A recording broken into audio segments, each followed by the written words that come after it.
BA part second के सभी विद्यार्थियों का ऑनलाइन क्लास में आज स्वागत है। हम पढ़ रहे थे ऊर्जा के संसाधन।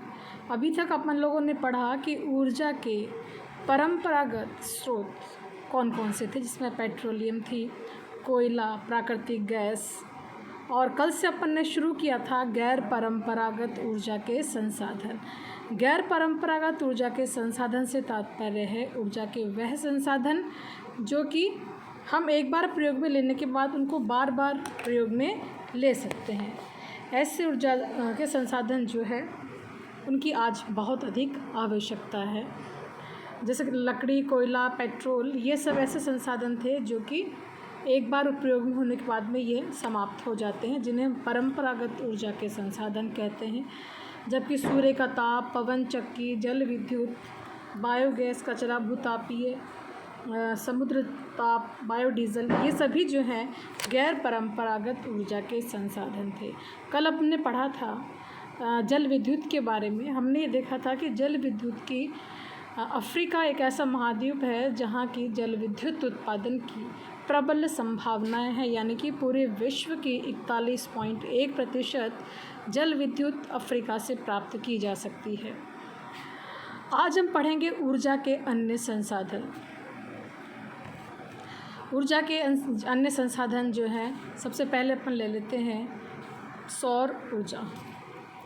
सौर ऊर्जा यह महत्वपूर्ण पृथ्वी पर ऊर्जा का स्रोत है। हमारी पृथ्वी पर जो सूर्य की जो कुल ऊष्मा निकलती है उसका सिर्फ 2% हिस्सा ही पृथ्वी तक पहुंचता है, जिसके द्वारा हमारी पृथ्वी पर संपूर्ण जीवन संचालित होता है। हमारा भारत जो है ऐसे अक्षांशों पर या ऐसी स्थिति पर है कि उसे सूर्य ताप बहुत अधिक मात्रा में प्राप्त होता है।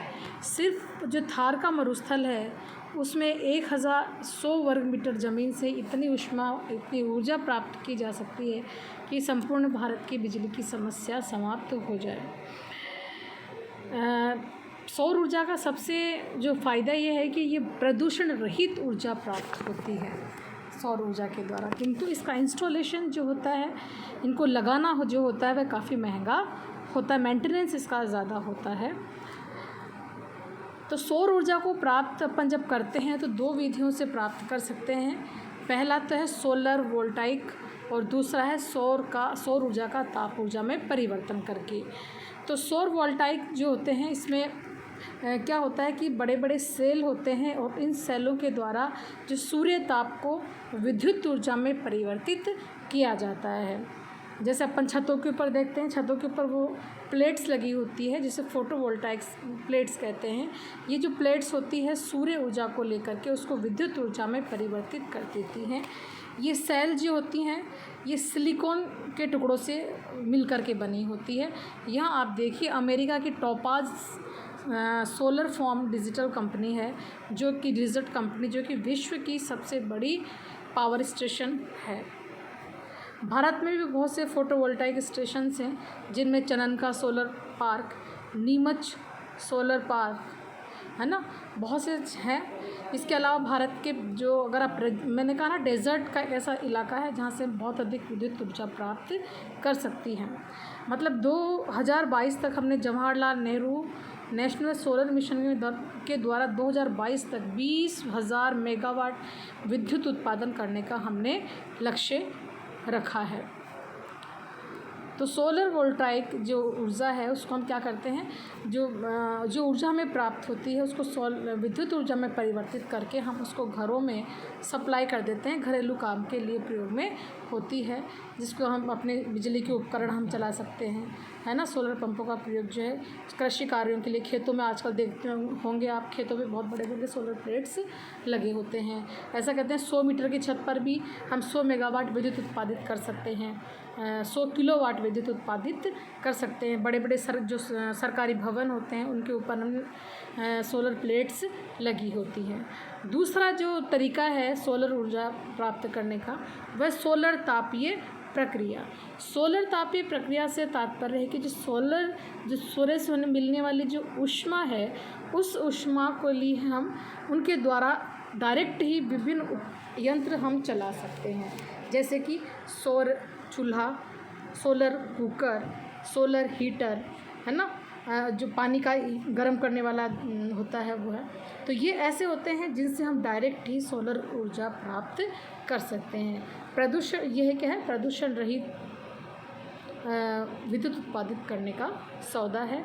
और आजकल तो आपको पता है सरकार जो है सोलर पैनल लगाने वालों को अपनी इलेक्ट्रिसिटी का जो बिल आता है उसमें कुछ सब्सिडी देती है, जैसे 25% ऐसे बिल के अंदर उसकी बचत होती है। आजकल सरकार ने एक सुविधा और कर रखी है कि किसी ने अगर अपने घर पे सोलर प्लेट्स लगा रखी हैं, वो इतनी विद्युत उत्पादित करते हैं कि जितनी उनकी खपत नहीं है, तो उस विद्युत को वह बिजली विभाग अपने पास ट्रांसफ़र कर लेते हैं और उसको बिल में से माइनस कर देते हैं।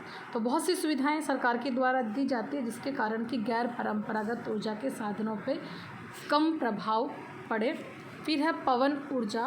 पवन ऊर्जा से तात्पर्य आपको सभी को पता है, पवन के द्वारा ऊर्जा प्राप्त करना पवन ऊर्जा कहलाती है। और ये पवन ऊर्जा कैसे, पवन चक्कियाँ जब आप देखते हो, उससे जो पवन चक्कियाँ जो हवा के माध्यम से चलती है, उन चक्कियों के चलने से जो ऊष्मा, जो ऊर्जा प्राप्त होती है, उससे हम विद्युत प्राप्त करते हैं। यह बहुत ही सस्ता और बिल्कुल प्रदूषण रहित विद्युत उत्पादित करने का उपाय है। जैसे सोलर पैनल लगाना तो एक बार हमें पैसा लगाना पड़ता है, किंतु पवन ऊर्जा का जो उपकरण लगाना बहुत अधिक महंगा नहीं होता है। अमेरिका में लगभग 2000 मेगावाट बिजली इसके द्वारा उत्पादित की जाती है। भारत में भी कई जगह पर विद्युत उत्पादित की जाती है। आप बाहर राजस्थान के पश्चिम में जाइए, वहाँ पर जगह जगह आपको पवन चक्कियाँ दिखाई देगी। इसी तरह गुजरात का जो क्षेत्र, वहाँ पर लगभग 200 मेगावाट बिजली प्राप्त की जाती है। तमिलनाडु के मड़म्पम में लगभग 1500 मेगावाट बिजली उत्पादित की जाती है। महाराष्ट्र में, राजस्थान में, देश में पवन ऊर्जा का बड़े पैमाने पर उत्पादन किया जा सकता है। नेक्स्ट है बायोगैस। बायोगैस से मतलब है कि सूर्य और हवा के अलावा हम जो भी कार्बनिक पदार्थ हैं, जो अपशिष्ट है, जैसे कि मानव और जानवरों का मल हो गया, अवशिष्ट पदार्थ, कोई खरपतवार, ऐसे जंगली पौधे, जंगली माल, फालतू की लकड़ी है, कोई भी बायो प्रोडक्ट है जो कि उपयोग का नहीं है लेकिन वो कार्बनिक है, तो उससे हम उत्तम अत्यंत ही आसानी से बायोगैस एवं बायोडीज़ल प्राप्त कर सकते हैं। बायोडीज़ल से हम वाहन चलाने के लिए उपयोग में लेते हैं। इनके माध्यम से जो ऊर्जा, इसके द्वारा जैसे अपन कई घरों में कई पहले बायोगैस के प्लांट लगे होते थे जिसमें खाना बनता था डायरेक्ट ही, है ना। तो अगर हम इसका उपयोग करके 13 करोड़ टन जो लकड़ी है उसकी हम बचत कर सकते हैं। बायोगैस संयंत्र कराने के लिए सरकार भी बहुत सारी सुविधाएं प्रदान करती हैं। और भारत में 1982 में सबसे पहले national project for biogas development की स्थापना की थी, जिससे गोबर गैस से को गैस में परिवर्तित करके घरों में प्रयोग करने का एक बहुत बड़ा उपाय था। बायोडीज़ल से भी पेट्रोल डीजल की तरह बायोडीज़ल होता है। बायोडीज़ल से वाहन चलाने के लिए इसका उपयोग किया जाता है। न्यूजीलैंड जो है, न्यूजीलैंड में शैवालों के द्वारा बायोडीज़ल बनाया जाता है और इस बायोडीज़ल से ने आजकल वहाँ पर पेट्रोल डीजल का स्थान ले लिया है। बिहार में बिंदेश्वर पाठक का नाम आप सबने सुना होगा। बिंदेश्वर पाठक जो कि जो आपने जगह जगह सुलभ शौचालय होते हैं, वो उन्हीं की सोच के द्वारा थे। तो उन्होंने एक नया जो मिशन, जो आप कह सकते हैं प्रोजेक्ट कह सकते हैं, वो ये है कि हर जहाँ पर कि जो है मल है उसके द्वारा, उसमें जो वो है उसकी गैस निकलती है, उसके द्वारा एनर्जी या ऊर्जा प्राप्त की जा सकती है। इसका प्रोजेक्ट अभी चल रहा, अमेरिका में इसका काम चल रहा है।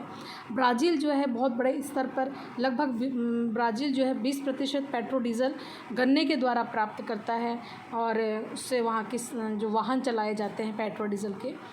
अब समुद्र तापीय ऊर्जा समुद्र से जो ऊर्जा प्राप्त होती है, जैसे चंद्रमा और सूर्य के जो आकर्षण के कारण ज्वार भाटा उत्पन्न होता है। ज्वार भाटा के द्वारा विद्युत उत्पादन, उसमें जो पावर होती है उसके द्वारा जन विद्युत उत्पादन करने का जो कार्य है उसे हम ज्वारीय एनर्जी कहते हैं।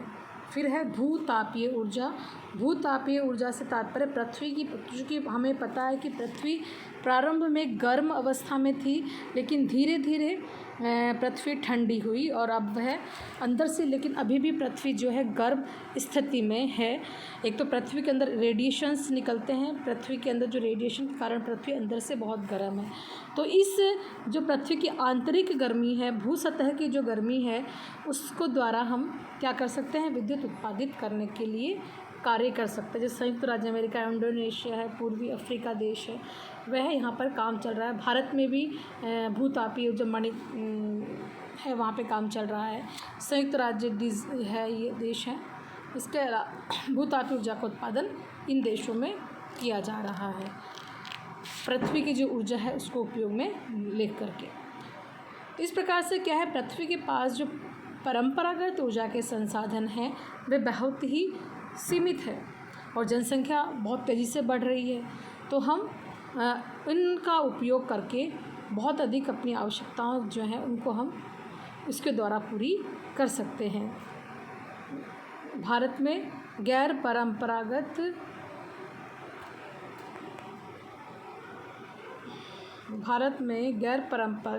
ऊर्जा मंत्रालय नई दिल्ली जो है, जो कि पुनर्उपयोगी ऊर्जा प्रणालियों तथा युक्तियों से संबंधित सभी मामलों को भारत सरकार जो है उसको उपयोगी सामान बनाने के लिए प्रेरित भी करती है और मरम्मत रखरखाव का भी उद्देश्य होता है। इस प्रकार से गैर परंपरागत ऊर्जा के संसाधन के द्वारा हम अपने जो परंपरागत ऊर्जा के साधनों पर जो निर्भरता है उसको बहुत हद तक हम कम कर सकते हैं। जैसे आजकल ये कहते हैं कि जैसे किसी ज़माने में कोयला एक बहुत बड़ा, बहुत ही आवश्यक ऊर्जा का संसाधन था, फिर धीरे धीरे कोयला जो था उसका स्थान पेट्रोल ने लेने लिए। आजकल हम पेट्रोल के स्थान पर जल विद्युत की तरफ जा रहे हैं। तो निश्चित रूप से हमारे पास जो अभी ये ऊर्जा के संसाधन, चाहे वो पेट्रोल डीजल हो, बायो गैस हो, सौर ऊर्जा हो, पन ऊर्जा हो, या जितने भी ऊर्जा के गैर ऊर्जा के संसाधन हैं उनके द्वारा हम बिजली या विद्युत उत्पादन करके अपना विकास कर सकते हैं। आज ये चैप्टर आपका समाप्त हो जाता है।